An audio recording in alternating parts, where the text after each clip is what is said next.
Bonjour, mon nom est Nancy. Bienvenue à Au-delà des mots. Aujourd'hui, j'ai une personne que je connais depuis les 10 dernières années. Une personne qui a vraiment changé, mais qui garde toujours son sourire aussi coquin. Je vous présente Simon.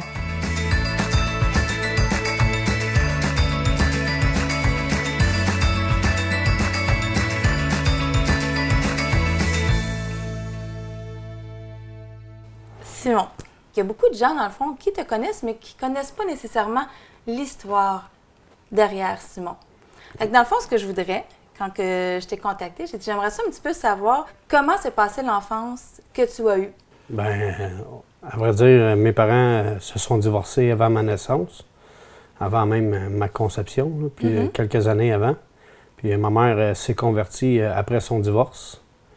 Puis dans son temps personnel avec Dieu, elle a senti que Dieu demandait à ma mère de retourner avec mon père. Puis sur le coup, ça faisait pas trop son affaire. Puis elle avait dit à Dieu qu'elle acceptait la demande que Dieu lui faisait, à condition que Dieu lui donne un fils sans transfusion de sang. Quand tu as écrit ça, la première question que moi m'est venue, c'était pourquoi de préciser sans transfusion de sang? Y avait-il une raison? À l'époque, c'était plutôt fréquent de donner des transfusions de sang, puis il y a eu ils ont propagé des maladies sans vérifier le sang. OK. Fait que ça a été un scandale là, dans les fins des années 70, début 80, des sangs contaminés qui ont été donnés à des personnes OK, saines. donc c'était pas parce qu'à ce moment-là, il y avait ta mère ou ton père qui était malade ou quoi que ce soit. C'était vraiment une mœurs, dans le fond, là, qui se passait dans ces années-là. Puis pour elle, c'était important de ne pas avoir de transfusion sanguine. Oui. Puis je crois que ça ne s'arrête pas là, hein, parce que tu m'as mentionné que dans ta jeunesse, il y en a eu des miracles. Est-ce que tu pourrais m'en dire un autre, un deuxième, un troisième? Il y a un miracle qui est plus flagrant dans ma vie que même encore aujourd'hui, je me rappelle. Puis même dans les moments durs, tu sais, on se rappelle les choses que Dieu a faites dans nos vies. Puis ça, là, tu avais quel âge? Oh, j'allais pas à l'école encore. OK. Et je faisais des otites à répétition à l'époque. Puis à chaque fois que je devais aller à la piscine, je devais mettre des bouchons de cire dans les oreilles. Je me souviens encore mon petit pot de 6 bouchons que je devais laisser, qu'il fallait que, dans le fond, je réchauffe là, pour qu'ils deviennent plus malléables. Puis là, je les mettais dans mes oreilles pour pouvoir... Je me souviens qu'on allait au camp de vacances, le camp Montfort. Il fallait que je prenne le temps de réchauffer mes cires pour mettre ça dans les oreilles pour empêcher de faire d'autres otites. OK. Puis il y a une journée à la maison où je pleurais de douleur, j'avais l'infection qui me coulait des oreilles. Puis je suis allé voir ma mère en pleurs, puis j'ai demandé qu'elle prie Jésus puis qu'il guérisse mes oreilles. Toi, déjà là, tu me dis que c'était avant même que tu ailles à l'école. Donc, déjà là, petit, tu avais une conscience que Dieu existait parce que c'est toi qui as demandé à ta mère « Prie pour moi ». Oui. Wow. Ben, nous, ma famille, tu sais, à ma naissance, toute ma famille allait à l'église. OK. Fait que dimanche après dimanche, mercredi après mercredi soir, j'allais à l'église avec ma famille. Veux pas, là, j'étais enfant. Puis ma mère, plusieurs fois, m'en a partagé ce bout-là. Puis elle avait été saisie de ma demande parce qu'elle se sentait... C'est un enfant là, qui demande ça. Mais elle se sentait impuissante parce que on croit au miracle, mais de là de dire je crois que Dieu peut manifester des miracles à travers moi, c'est une autre chose. Ah oui, c'est sûr. Dans la majorité des chrétiens. Moi, pourquoi moi, tu sais? Fait que ma mère, elle m'en a souvent parlé qu'elle, sa prière intérieure, ça a été Seigneur, tu sais, guéris-le sur sa foi et non sur la mienne. Parce que moi, je crois pas que tu peux, tu sais, agir à travers. Puis fait que ma mère elle a fait la prière pour qu'elle guérisse mes oreilles. Puis moi, j'ai arrêté de pleurer au Amen. Ça a été ma dernière otite. Wow! Parce que tu y croyais aussi, hein? Oui, on avait la foi d'un enfant à ce moment-là. Wow, oui. C'est fait bon, que, ça. moi, ça a été ma dernière otite. OK. Je sais que moi, quand je t'ai rencontré, en fait, en étant pasteur de jeunesse avec Jean-François, je me souviens que pas longtemps avant, il est arrivé quelque chose de quand même assez difficile dans ta vie. C'est sûr que j'aimerais qu'on en parle, mais c'est vrai que juste avant d'arriver à ce moment-là, parce que oui, on parle de Dieu, on parle de quand tu étais petit, mais Simon, là, t'as pas toujours été un ange, toi, là. Non.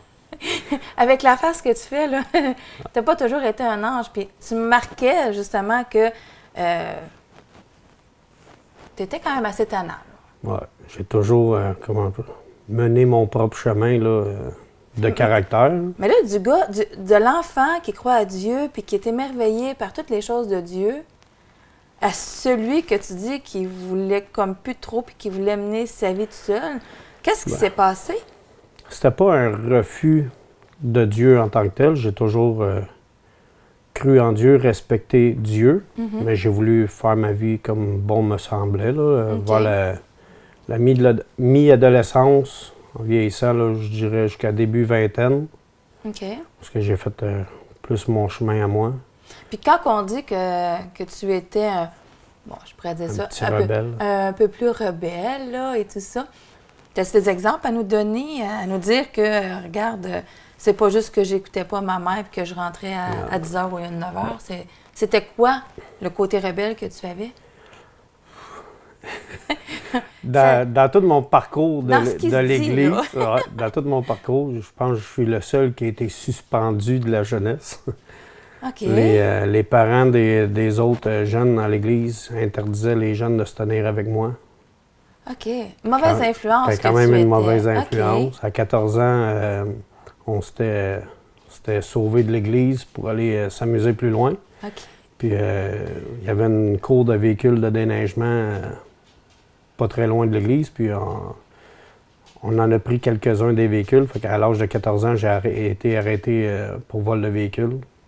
Okay. À 16 ans, j'ai fait une blague en économie familiale qui a mal tourné. J'ai été arrêté pour tentative d'empoisonnement. Mon professeur a été hospitalisé à cause que j'ai mis de l'oragel dans la soupe. Okay. On y en a donné. OK. Mais on s'entend que tu ne savais pas que c'était pour faire un effet comme celui-là. Je pensais qu'elle allait juste geler de la bouche, là, mais elle était allergique à un des médicaments dedans. Okay. Puis elle a avalé sa bouchée de soupe, dans le fond, trop rapidement, fait qu'elle s'est brûlé le palais et la gorge. Oh my! Fait que ça a mal viré, mais le juge a été clément. Oui. Le juge a été clément de voir que c'était une blague qui a mal viré. Mais j'ai aidé des amis un peu à vendre un peu de drogue. OK. C'est pas mal. C'est pas mal, c'est quand même assez aussi. Ouais. Fait que dans le fond, les parents voulaient éviter que leurs enfants soient avec toi. Est-ce que ça t'a créé quelque chose à toi? Parce que bon, tu sais, comme je disais, je te connais quand même, tu es une personne tellement sociable, enjouée. Puis là, de faire en sorte qu'il y a des jeunes qui peuvent pas être avec toi parce que les parents, avec raison, disent, bien écoute, c'est pas une bonne influence. C'est pas une bonne influence, là. J'imagine que, parce que je te connais comme une personne sensible aussi. Non, c'est pas quelque chose qui m'a affecté, tu sais, du temps de mon adolescence, comme je peux dire. J'étais une personne aimable malgré j'étais un peu rebelle. Fait que j'avais quand même, les gens me parlaient pareil, ou les jeunes, c'est juste que je faisais pas d'activité en dehors de l'église avec les gens, mais j'avais une relation avec les gens pareil, là, c'est pas... Puis, qu'est-ce qui s'est passé pour... Bon, tu as toujours eu un petit côté coquin, là, on peut dire, là. Mais qu'est-ce qui s'est passé pour dire ce côté sombre de ton adolescence, dans le fond? Tu as dit, bien écoute, faut arrêter ce côté-là, que ce soit les vols de voitures ou des choses comme ça. Qu'est-ce qui a fait que tu as arrêté? À vrai dire, moi, personnellement, j'ai eu un gros élément déclencheur là, début 17 ans. OK. Où, avec des amis, on avait quitté la réunion de jeunesse, on s'est allé au sol, puis on parlait d'un mauvais coup qu'on voulait faire. On voulait faire un vol par infraction. Puis on planifiait un peu nos choses, puis on avait décidé de remonter dans la réunion de la jeunesse, juste pour faire plaisir aux leaders jeunesse de ce moment-là. Puis on s'est tous assis dispersés. Puis j'ai un de mes amis que j'ai vu qui, je sais pas, il voulait soit chanter ou prier. Puis quand on s'est croisés du regard, il s'est rassis dans sa chaise. Tu savais que tu avais à ce moment-là un côté leadership fort. Fait que moi, j'ai pris ce... Ben, dans le fond, je me suis dit, si lui, il vit ce moment-là, parce qu'il ne faut pas oublier que j'ai un respect pour Dieu, puis je crois que Dieu agit n'importe comment. C'était mon mode de vie que je voulais changer. Je voulais pas marcher comme Dieu nous le demande, mais ça n'enlevait pas à l'identité que Dieu existait pour moi, là. Fait que quand je l'ai vu se rasser, je me suis dit, bon, ben, moi, je vais me lever, tu sais, je vais avancer en avant, puis il permettra de faire ce que lui il veut faire. Ce qu'il avait envie de faire au début. Ouais, là. exactement. Fait que moi, j'ai avancé en avant. J'ai juste fermé les yeux pour éviter d'influencer quelqu'un du regard encore une fois. Puis en fermant les yeux, j'ai senti une main se déposer sur mon épaule. Fait que là, sur le coup, j'ai juste ouvert les yeux pour voir qui était venu prier pour moi. Puis en ouvrant les yeux puis tournant la tête, il n'y a personne. Wow! Fait que là, sur le coup, j'ai trouvé ça spécial un peu. Puis là, j'ai dit, j'ai dû juste halluciner. Fait que j'ai refermé les yeux. Puis la main s'est déposée sur mon épaule encore. Puis j'ai senti une chaleur traverser tout mon corps. Puis je me suis écroulé en larmes. J'ai demandé pardon à Dieu pour comment j'agissais dans ma vie, ces affaires-là. Fait que par la suite, sur le moment, il y a eu un changement quand même radical. Après ça, j'ai eu des hauts et des bas, là. On va dire l'adolescence chrétienne. Fait que des fois, tu as des highs où tu es passionné pour Dieu, puis d'autres fois où c'est plus difficile. Et puis là, je sais que nous, comme on dit... on s'est rencontrés là. Oui, dans ce moment-là. On était rendus à la même église. Là, après ça, on a eu la jeunesse. Et puis c'est là moi, j'ai appris, dans le fond, moi et Jean-François, on a appris à te connaître, toi. Ouais. Et puis on voyait tellement le côté, justement, leadership que tu disais, que tu avais, dans le fond, envers tes amis. Et puis, c'est sûr que là, toi, tu étais déjà quand même assez bien impliqué, quand même, à l'Église. Tu l'as toujours été. Ta famille l'a toujours été aussi. Oui. Et puis, on a comme passé quelques années. Tu faisais partie des leaders, dans le fond, de la jeunesse. Et puis, à un moment donné, il est arrivé une situation... J'ai callé off à la jeunesse. C'est ça. Tu as callé off à jeunesse, ce qu'on ne s'attendait pas, parce qu'il faut s'entendre que tu étais toujours présent. Et même si tu n'étais pas encore marié, il y a une belle, jolie femme qui était toujours présente aussi. Et puis, mais c'est juste pour dire que je ne vais pas mélanger les dates, mais là, quand tu as eu cette nouvelle-là, tu étais marié. Oui, je suis marié en 2011. Tu es marié en 2011. Nous, dans le fond, on est avec la jeunesse. Tu rencontres Jessica. Ben, en fait, tu rencontres Jessica. Je pense que vous étiez toujours connus. J'avais l'impression que vous connaissiez toujours. Ça faisait déjà un petit bout de temps, là, un petit peu avant votre arrivée. Jessica était à la jeunesse. Jessica, des bons amis. Cette fille patiente et persévérante. Exact. Et puis, qui est ta femme aujourd'hui. Oui. Former un couple formidable. Nous, elle m'endure bien. Elle t'endure bien, oui, c'est ça. Nous, quand on a su, dans le fond, que vous étiez pour être ensemble, je pense que la première chose qu'on a dit, c'est « enfin ». Et puis, là, les années passent, vous êtes impliqués, ça va vraiment bien. La jeunesse, ça va bien aussi. Mais comme tu dis, tu call off. Puis c'est pas dans tes habitudes. Non. Comment tu te sentais cette journée-là? Tu te souviens-tu un peu comment que c'était? Ben, je me souviens le 6 janvier 2012. Ah, tu t'en souviens assez. Ah, ouais. Ça a commencé le 5 janvier au soir. Là. Qu'est-ce que tu as senti le 5 janvier? J'étais juste un peu fiévreux, une petite grippe. OK. Puis je me suis couché comme ça. Puis dans la nuit, je me suis réveillé là, en grosse fièvre. Je me suis réveillé à cause que j'avais mal à la mâchoire à force de claquer des dents. À cause de la fièvre? Oui. OK. Fait que là, sur le coup, je trouvais ça spécial, mais je voulais pas aller à l'hôpital juste pour une grosse grippe. Fait que je me suis rendormi. Puis quelques temps après, je me suis réveillé encore. Puis là, je voyais bien que ça allait pas bien. Je pleurais parce que le mal de tête faisait trop mal. Fait que finalement... Donc, tu n'avais jamais vécu ça pour dire le mal de tête faisait trop mal. Tout Non. ça, c'est un feeling de première fois, là. Fait que tu sentais que c'était pas une grippe d'homme, là. Je sentais ma situation dépérir trop rapidement pour... Wow, OK. Fait que finalement, j'ai demandé à ma femme qu'on aille à l'hôpital. Puis heureusement, j'étais à 6-7 minutes de l'hôpital. Parce que le temps que j'embarque dans le véhicule puis qu'on se rende à l'hôpital, Rendu à l'hôpital, j'étais en état de délire. Oh, wow! Moi, j'étais Ça allait vite, là? Ouais, j'étais comme un gars pacté, OK. qui est très avancé, là, je marchais pas tout seul. Ma femme, elle m'a débarqué dans le virage ambulatoire.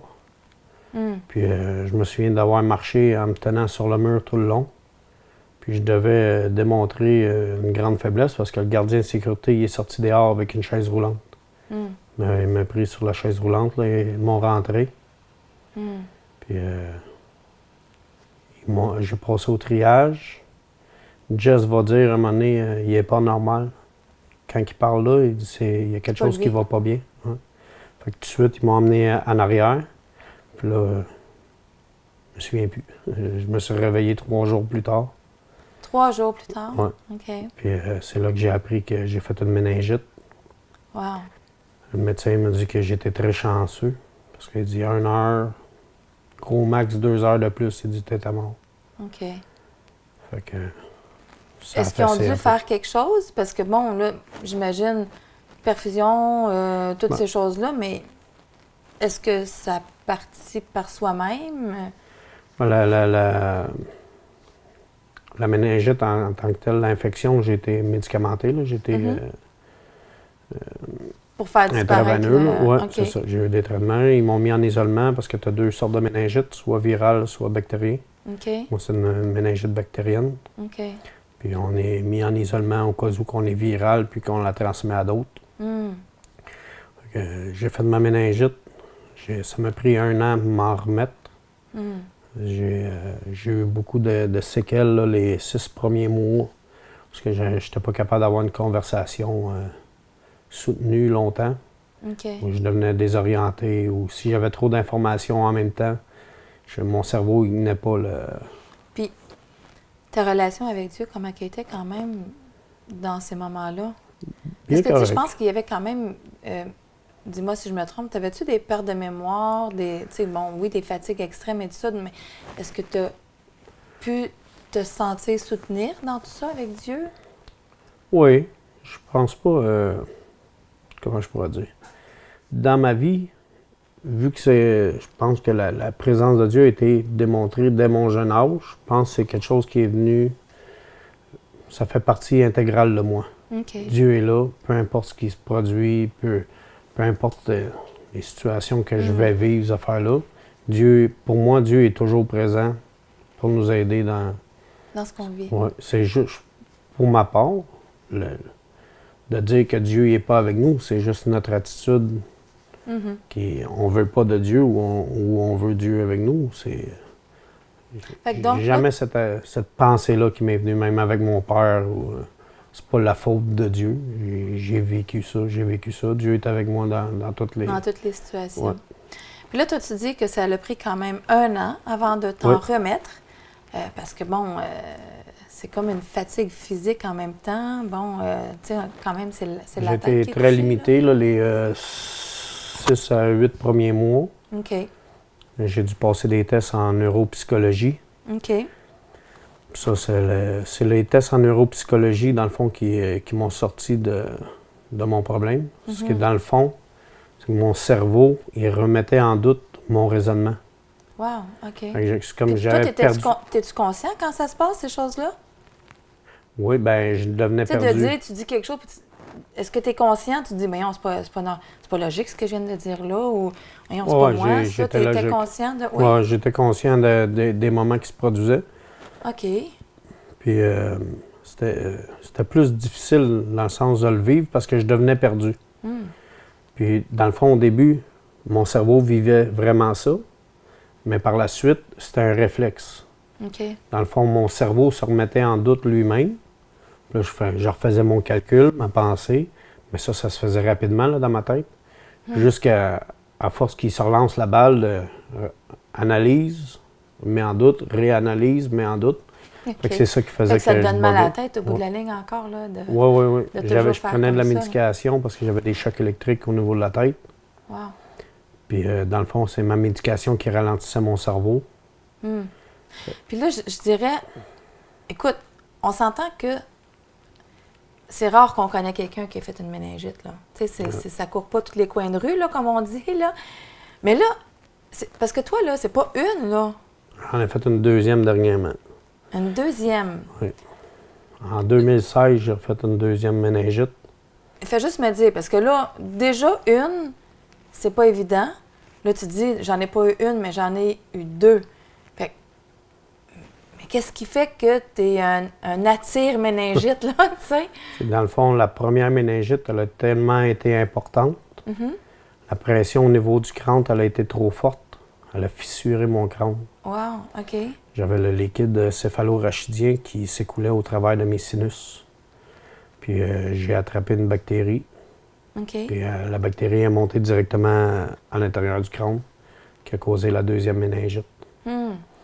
La deuxième méningite, par contre, je savais tout de suite que je faisais une méningite. J'ai Oui, parce que tu connaissais un peu plus les symptômes. J'ai appelé ma femme, elle était partie une journée de fille avec sa sœur. OK. Je gardais mon fils puis la fille de ma belle-sœur. Hmm. Je les ai contactés, je dis venez-vous à la maison, ça va pas bien. Fait que j'ai couché mon fils dans sa couchette. J'ai pris ma nièce, je l'ai assis dans une chaise qu'elle pouvait pas bouger. Je l'ai attaché là, puis le temps que ma femme elle arrive, là, j'étais couché au sol. Là. Wow. Est-ce que tu peux me dire, pendant ces moments-là, des choses que tu aurais pu vivre intimement avec Dieu? Est-ce que tu sentais... Oui, je crois que tu sentais qu'il était là, mais est-ce que tu en avais la certitude? Parce que là, tu me dis qu'à un moment donné, tu sentais sa main sur ton épaule. Parce que je trouve ça quand même inimaginable, dans le fond, de dire juste, ben je sais qu'il est toujours là, c'est comme naturel, mais il arrive quand même à un moment donné où il peut y avoir des craintes et tout ça. Je me dis, tu as dû sentir plus que juste la normalité des choses qui est là. Le plus gros défi, c'est plus de ne pas se laisser affecter dans notre vision envers Dieu. Ça, je pense, c'est ça. Tu sais, comme moi, émotionnellement, ce qui m'a affecté le plus, c'est le départ de mon père, la maladie de mon père. Ça a été difficile. Ensuite, mon beau-père est décédé aussi l'année qui a suivi. Ouais. Là, j'ai eu ma maladie à moi. 5 ans après, j'ai eu une deuxième. Puis à un moment donné, c'est que tu viens qu'à penser, bon, Dieu, tu m'as-tu oublié? Moi, ça ne m'a pas arrivé, mais je sais qu'il y en a qui vont commencer à penser, peut-être que Dieu il m'a envoyé ça parce que je n'étais pas correct dans ma vie. Puis, pour moi, c'est inconcevable de penser comme ça. Mais comme moi, ça s'est traîné sur plusieurs années. Puis comme après la deuxième méningite, là, la pensée, je la sentais commencer à s'infecter. De se demander, Dieu, t'es-tu en train de me châtier? Ça a été, je pense que c'est mon défi le plus difficile, ça a été là. Dans mes temps de prière ou de louange, c'est sûr que ça l'aide à passer à travers tout ça. C'est ce qui t'aidait, dans le fond, à chasser la pensée négative qui pouvait t'emmener, là, peut-être à cause de ça. La louange, hein, puis la prière, c'est merveilleux ce que ça fait dans... Souvent, dans mon véhicule, là, je me souviens de la louange. Mais là, tu me dis que ça t'est arrivé une deuxième fois. Oui. Parce que probablement que la première fois, ça avait été tellement fort, comme dire que tu as eu une fissure. Oui. Mais là, on s'entend qu'une deuxième fois, tu veux pas que ça arrive une troisième puis une quatrième, parce que là, tu dis, je pense que Dieu ne m'oubliera pas, là, après 3, 4. Mais quand j'ai fait la deuxième méningite, je me suis ostiné au triage, je me suis ostiné avec l'urgentologue, comme quoi je faisais pas une deuxième méningite. Puis avec les tests de la ponction lombaire, ça a confirmé que je faisais une deuxième méningite. Okay. Est-ce qu'eux autres, au triage, ils disaient non? Bien, c'était trop rapide pour que ça soit une méningite. Oui, puis comme je disais, ça arrive pas souvent une, imagine-toi deux. Fait que j'imagine qu'ils ont dû se dire, bon, ils pensent à la première, fait qu'ils... Ouais. OK. Fait que finalement, c'était ça. Oui. Puis là, ils ont laissé rentrer ma femme. OK. Fait que là, ma femme, elle m'a parlé un peu, puis elle a dit qu'elle a fait des recherches sur l'Internet pendant ça. Puis c'est Jess, dans le fond, qui a trouvé mon problème de santé. Moi, je suis tellement pas surprise, hein, parce que Jess, qui était un de mes bras droits, en tout cas, à la jeunesse, c'est toujours... Ouais. C'est elle qui a trouvé d'autres situations similaires à la mienne. OK. C'était causé par deux situations. Soit des dents cariées en haut, dans le fond, OK. que les gens ne traitaient pas. Fait que l'infection de la carie affecte l'os, qui va affecter jusqu'à l'intérieur du cerveau, qui causait une méningite, OK. ou des fissures comme moi. OK. Puis quand elle m'a parlé de ça, moi, j'en ai parlé au médecin. Fait que là, on a commencé à faire des tests radio. OK. J'ai dû passer quelques scans, puis qu'on a découvert finalement que j'avais une fissure au niveau du crâne. Fait que là, il faut la fermer, cette fissure-là. Ouais. Là. Est-ce que c'est arrivé? Oui, j'ai eu une première opération en printemps 2017. Dans le fond, ils m'ont opéré à travers le nez. Ils sont montés jusqu'à la fissure qui était à peu près ici. OK. Puis ils ont fait une petite patch. 5 mois, 5 ou 3 mois, je me souviens pas exactement. Je suis retourné au travail. Wow. Puis dans mon premier mois de retour au travail, l'opération elle a cédé. J'ai recommencé à couler du nez. Quand tu dis couler du nez, tu saignais du nez? Non, le liquide céphalorachidien Ah, OK, s'écoulait OK. par la narine Wow, droite, OK. dans le fond. C'était comme OK. une goutte d'eau qui coule toujours. Là. Fait que moi, je savais que l'opération avait pas cédé. fonctionné. Ouais. Fait que j'ai recontacté mon ORL. J'ai subi une deuxième opération à l'automne 2017 qui, elle, a été plus difficile. Ça s'est pas bien déroulé. Tout de suite après l'opération, il avait déjà remarqué que l'opération n'était pas un succès. OK. J'ai été hospitalisé pendant une semaine pour essayer que l'opération fonctionne. Dans le fond, ça n'a pas fonctionné. Là. Fait que à l'automne 2017, même chose, j'ai recommencé à travailler, puis quelques temps après, Ça a recommencé à couler. oui, ça a recommencé à couler. On fait quoi? Quand ça fait 2 fois, là? Là, c'est... Moi, c'était ma grosse crainte, parce qu'il y a deux opérations pour ça. OK. La première, c'est la plus facile à s'en remettre, qui était une opération Les 2 fois par le nez. par le nez, exactement. La deuxième consistait à m'ouvrir, à m'enlever le haut du visage. OK. Wow. Fait que, puis, Juste pour être sûr, fait que quand tu dis on enlève le haut du visage, c'est que là, on va enlever. j'ai été ouvert, peut-être, on le voit peut-être un peu Oui. ici, là. D'ici jusqu'à là, l'autre bord. On m'a Puis là- enlevé le visage, puis ils m'ont Wow. coupé le front. OK. Fait que, Ouais, c'est quelque chose. Ça a été plus important. Quand que j'ai vu que l'opération avait cédé, moi, là, en tant que charge émotive et stress, j'étais déjà saturé au maximum. Je me suis dit, je me fais pas opérer de suite. J'ai pas rappelé les médecins, rien. J'ai passé 1 an à travailler extrêmement. J'avais besoin de me rebâtir un peu émotionnellement là, pour reprendre le chemin de l'opération. Puis j'ai attendu après la chasse. J'ai appelé mon médecin après la chasse. OK.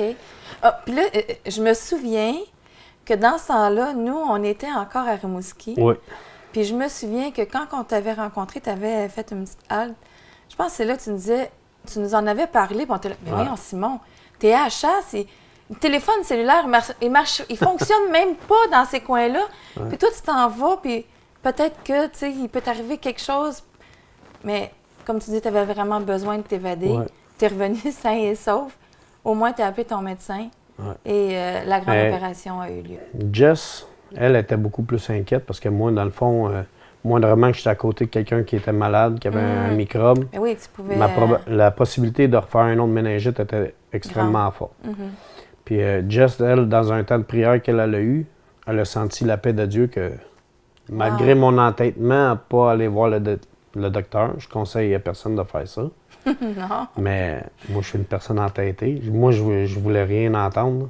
Mais quand que Jess elle m'avait partagé qu'elle avait la paix, que ça serait correct, moi, j'ai comme saisi sa même paix qu'elle avait. Je dis, bon, il va rien m'arriver. Dieu a rassuré Jess. Bon, Moi, excellent. c'était ma façon de voir les choses. Jess est rassurée, elle a reçu la paix, j'ai la paix moi aussi. Ouais. Fait que là, l'opération a eu lieu, Oui, elle a eu le 28 novembre 2018.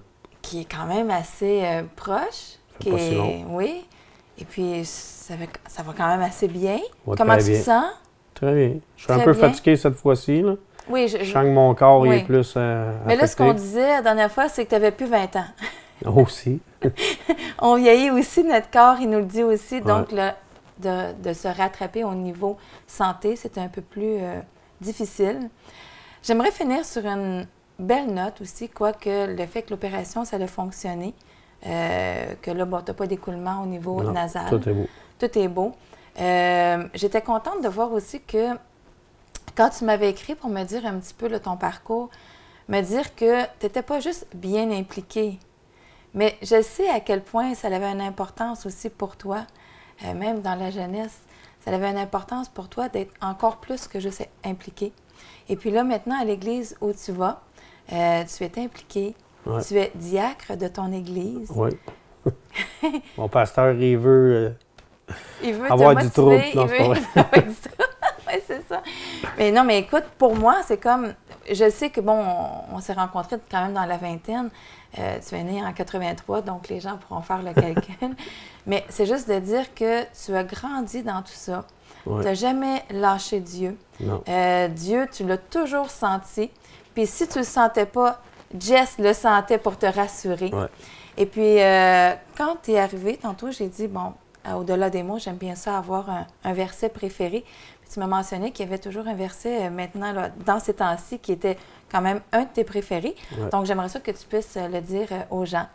Puis moi, ce que je fais, c'est que dans ma Bible, je souligne les versets que les gens me disent. Et puis, j'aimerais pouvoir remplir ma Bible au complet de versets préférés. Je marque le nom de la personne à côté. Et puis, à ce moment-là, là, quand je relis, je peux penser à vous. Puis, bien, c'est sûr et certain qu'il me vient des prières à ce moment-là pour vous. Donc, si tu pourrais me dire le verset que tu affectionnes particulièrement ces temps-ci. Dernièrement, c'est plus le verset qui est dans Luc. Mm-hmm. C'est quand que Jésus il va aller à la synagogue. Il va dérouler le rouleau, puis il va dire que l'Esprit de Dieu est sur lui, OK. qui est venu pour délivrer les gens, guérir les cœurs brisés, rendre la vue aux aveugles, délivrer les opprimés, puis annoncer une année de grâce. Ça, c'est mon nouveau passage préféré. OK. Parce que à travers toutes les années difficiles que je viens de traverser, c'est ce que je vois au travers de tout ça, que Dieu nous accompagne dans tous les moments de notre vie, puis il ne nous abandonne pas. Puis c'est comme je disais, le plus dur, ça a été de ne pas laisser sa pensée affecter que soit Dieu nous envoie le malheur, ces choses-là. C'est pas dans le mandat de Dieu. Dieu, il ne nous envoie pas la maladie. Dieu, il ne nous envoie pas le malheur. Dieu, Jésus, il dit que l'Esprit de Dieu était sur lui, qui est venu pour nous délivrer, nous aider, délivrer les cœurs brisés. Fait que moi, c'est mon nouveau texte préféré pour voir que malgré, tu sais, comme toutes les épreuves que moi je vais avoir passées à travers la perte de mon père, que j'ai trouvé particulièrement difficile, les 2 méningites, les 3 opérations, on sent une fatigue émotionnelle, un stress qui est sur le corps. Puis au travers de tout ça, je sais que Dieu, tu sais, il m'a accompagné tout le temps. Il a tout le temps été avec moi. Puis je terminerai en même temps en disant que justement par le chemin que tu as passé, dans le fond on peut dire à travers, hein, parce que ça ne t'a pas arrêté. Non. Donc tu as passé à travers ce chemin-là et puis je peux dire que tu es la personne la plus qualifiée maintenant pour parler et puis pour pouvoir aider ces gens-là qui vivent les mêmes situations que tu as vécues ou des situations similaires. Puis le verset que tu as choisi, moi, ce que je peux te dire, c'est que je te vois tellement, justement, par l'aide de Dieu, aider les cœurs brisés, être là pour eux autres. Parce que, comme je te disais, je t'ai toujours vu comme une personne remplie d'humour, comme on disait, le clown à la jeunesse, mais à quel point sensible pour les gens autour de toi. Écoute, merci beaucoup. Je suis vraiment contente de ce temps-là qu'on a eu ensemble. Et puis, si jamais vous avez des questions ou quoi que ce soit, à ce moment-là, peut-être juste nous écrire. Je pourrais les envoyer à Simon. Merci beaucoup.